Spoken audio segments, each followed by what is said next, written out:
Good morning. It's Tuesday, May 5th. Welcome to my blog. We're working our way through Psalm 46. For context, I'll read what I went over yesterday, verses 1 through 3, and then continue on through verse 7 for our discussion today. Verse 1, God is our refuge and strength, a very present help in trouble.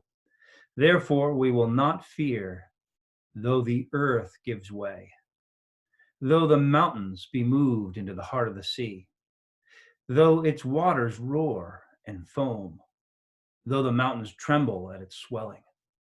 Selah.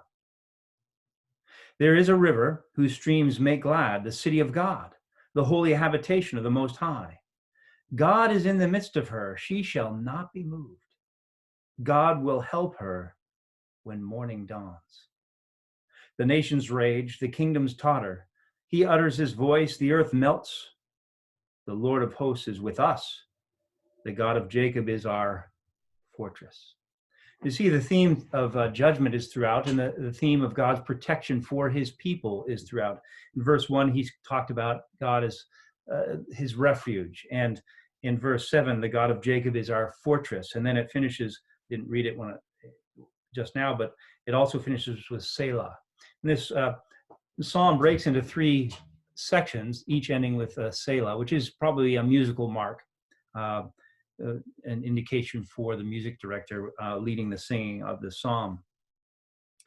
But I want to zero in verses 4 and 5 in particular. There is a river whose streams make glad the city of God. When you think about a river making anybody glad, it takes you back to Genesis and Paradise Lost. There were rivers there watering the land. There wasn't a city. But when you fast forward to the end in the book of Revelation, the idea of a garden city and from the throne of God, a river of life. This is pictured here. These themes move throughout the scriptures. And we have this life-giving river that makes the city of God glad.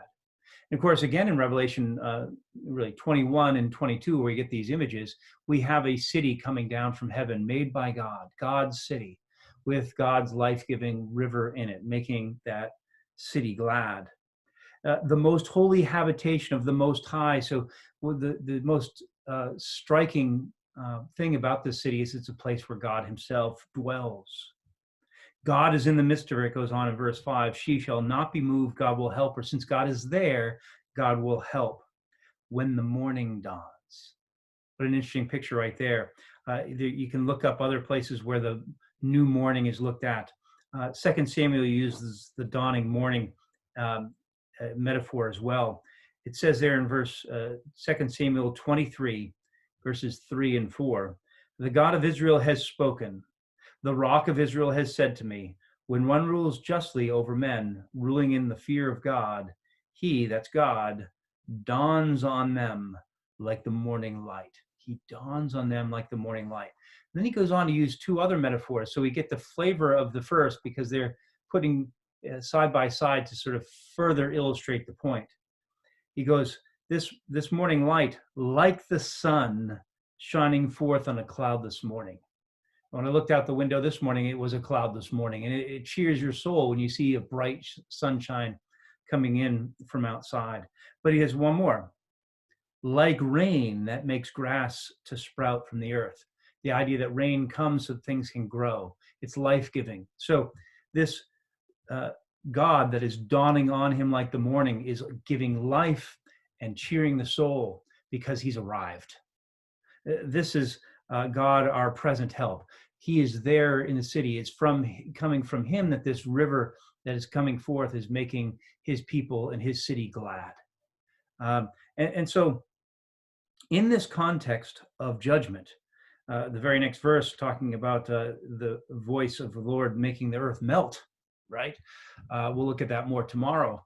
But the cosmic powers that are stirring about in the previous verses 1 through 3, that the mountains are being swallowed by the chaotic sea, sharp changing of gears into verse 4 and 5, where it's now a peaceful river that's giving life.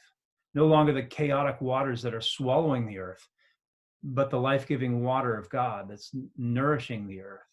that is for the people of God. Because God is our fortress, because God is our refuge, we have life-giving nourishment from God to look forward to in the last days, because these are last day pictures. And whether that last day for us is our last breath on this life, on this earth, whether it's just our day of our death, or whether we tarry long enough for him to return, on that last day of these last days, he is our help. He is our strength. He is that river of life that makes our hearts glad. And in this time of testing with the COVID-19 virus, we have this illustrated once again. Who is our life? Who sustains us through this time of trouble? It is the living God, from whom all life pours forth. Put your hope in him today. Remember him today. Think on him deeply. Drink deeply of the knowledge of our God, who is working all things to his purposes in the end. May God bless you and keep you.